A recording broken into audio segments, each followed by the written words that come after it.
Hey guys, what's up? It's Patrick here, and today bringing you guys a full update overview for the new Halloween update that just came out in Clash of Clans. So as you guys know, I've been posting sneak peeks throughout the week, and those things have been pretty cool, but they actually added in a lot of new stuff into the release notes that they didn't tell us, so I'm going to cover all that and do all the new content as well as the new upgrades. So starting off, let's go ahead and start with the fourth mortar. A lot of people were speculating that they were going to add this. In fact, some of the YouTubers leaked it out with the permission of Supercell. So there is going to be a fourth mortar added to Town Hall 8, and it's definitely going to be nicer for a fully symmetrical base. So it used to be you'd have a mortar on 3 of your corners, and that would help with people who are luring out your clan castle troops. But now you can put a mortar on each corner, and I'll talk about the impact of that a little bit later.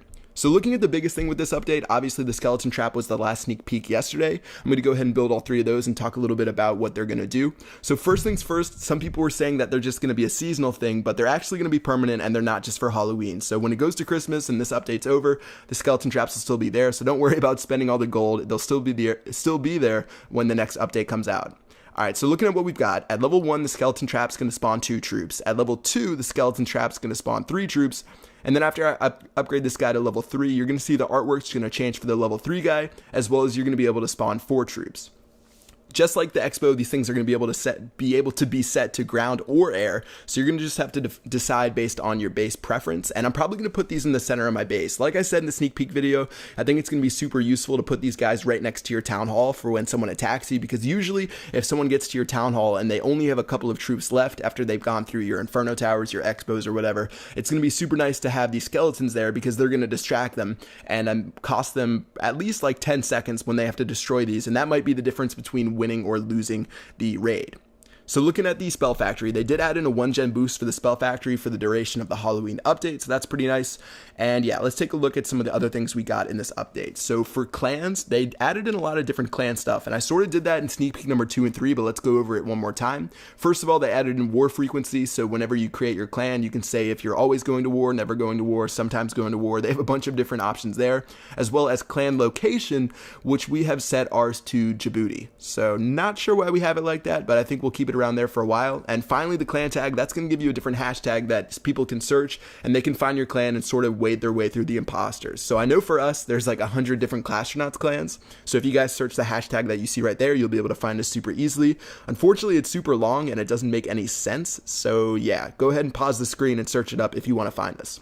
One last note about clans, it is 250 characters now for the clan description, and let's go ahead and check out loot. So for loot, they actually added in 2 things into the release notes that I had no idea they were doing. They didn't tell me when I was out in Finland, but you guys will definitely be happy with what they did to the war loot as well as the league bonus. So for war loot, you're going to get 20% more gold elixir and dark elixir whether you win or lose, which is obviously amazing. And then for league bonuses, they've increased them across the board. So for Master 2, I'm getting 120,000 gold, 120,000 elixir, and 700 dark elixir, which is way more than I got in the past, which I think was like below 100,000 of each. So go ahead and check your league bonus because it's definitely been increased in the new update.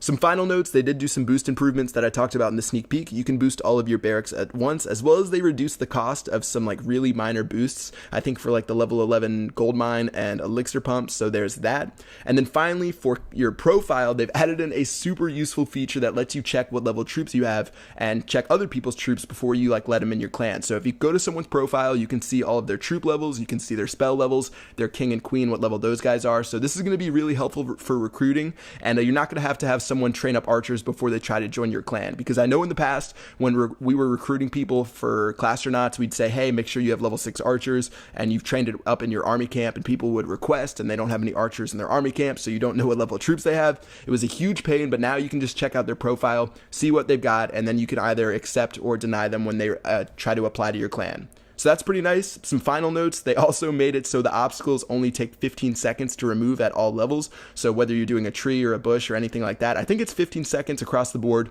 And yeah, I think that's pretty much it for this update. So lots of really good stuff. I'm actually really liking this update. It's not something huge as far as content goes. We only got a new mortar as well as the skeleton traps, but for quality of life, we got a lot of amazing things that are just going to make the game better. It's going to make it run better. And I feel like this is a pretty great update. So go ahead and let me know what you guys think about the update in the comment section below. I'm going to do some more videos throughout this week testing the skeleton traps as well as talking about that fourth mortar. And yeah, that's going to wrap it up for the video. I'll see you guys later. Peace out.